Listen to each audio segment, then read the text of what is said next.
Hi, I'm Paweł Spychalski and today in the Quadcopter Tuning series, let's do the most important element of every tuning of the quad. You build a fresh new quad. It can be small, it can be large, it can be fast, it can be stable, doesn't matter. As long as you do not maiden this device and you do not put it into the air, you have no idea how it will behave and how it will be flying and what you have to do to make this thing fly better. This is why the maiden phase, the first flight, and the first flight is important because the first flight is the best moment to get the information of what is wrong, if anything is wrong at all. Bear in mind, the more, let's say, standard your device, your build is, and by standard I mean, 5-7 inches, this is what we call currently a standard, the less problems during the maiden you will have.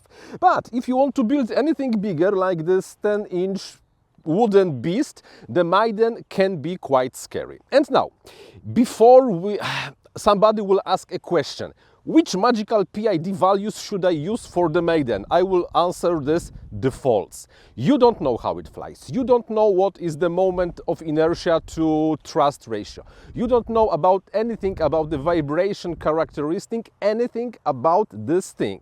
And this means that any value is as good as any other value. Nobody really will give you the perfect tune. This is why, if you don't know which PID filters and other aspects you should apply for the maiden, just apply defaults. Because with defaults, it's quite simpler to find a reason, find an advice, find someone who might have similar problems, as long as you are more or less started from the same default. So, for the filtering, for the PIDs, for anything that is stabilization related, just go with defaults.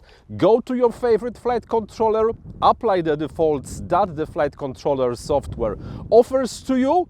Don't touch it, don't change it.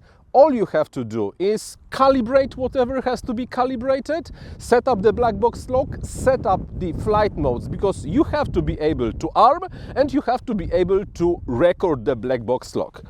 Go to a nice place like this, put your quad into the ground, triple check you think you correctly configured everything, arm and fly, line of sight for at least 20 seconds.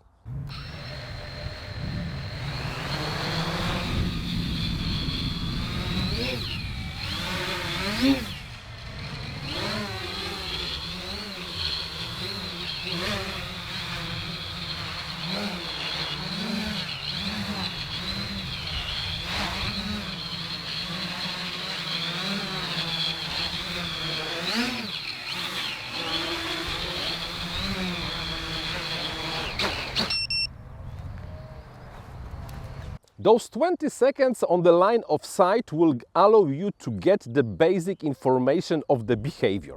Because three things can happen.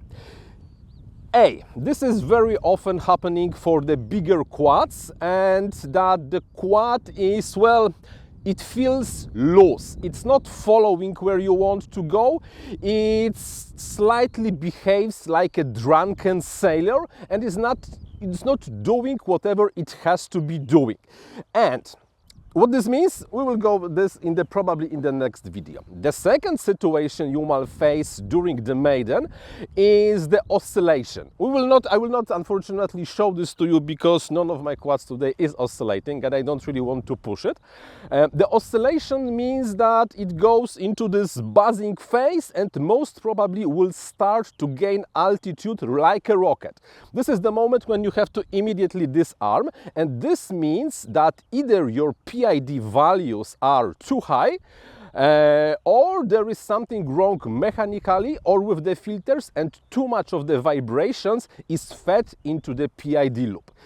Which of those? We don't know yet. And the third situation is that, well, you took off and it's kind of like okayish. You feel that it's following your movement, it's not going into this hyper oscillation phase where everything is shaky and wants to escape to you. You can control this more or less, and this is more or less what was happening in the flight footage. In the footage I showed you on the default PID values of my dead red 10-inch wooden quadcopter. It was okay, not perfect, but you were able to fly. So those are three things you can feel based on the Maiden. That either something is not enough, probably the P gains are not enough.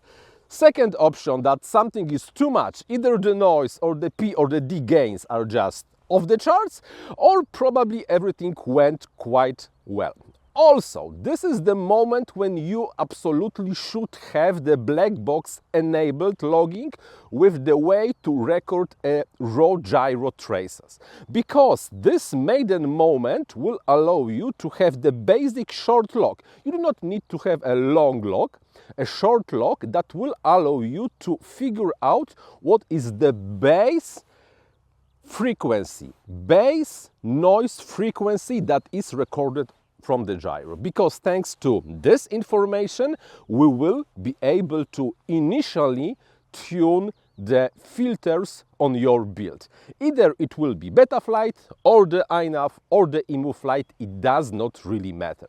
But if you are building anything different than the 5-incher or 7-incher, maybe even a 7-incher, you will have to find those base noise values. And this short log will give you that information. And final advice for the Maiden. After you landed, check the temperature just with your hand of the motors. If they are cold or like slightly warm, this is another signal that probably everything is a-okay. But if they are hot, that is definitely a signal that most probably the D gains are off the charts or just too much of the vibrations it's fed to the flight controller. And for today, it's all. In the next video in this series, I will show you exactly how to find the base noise frequency of your quad, because we will kinda need this thing for the second flight when we will put our goggles, not the glasses, but we will put our goggles on and try to do some kind of the simple flippity floppy around the tree. That's all for today. Thank you very much for watching. Until the next one. Bye bye.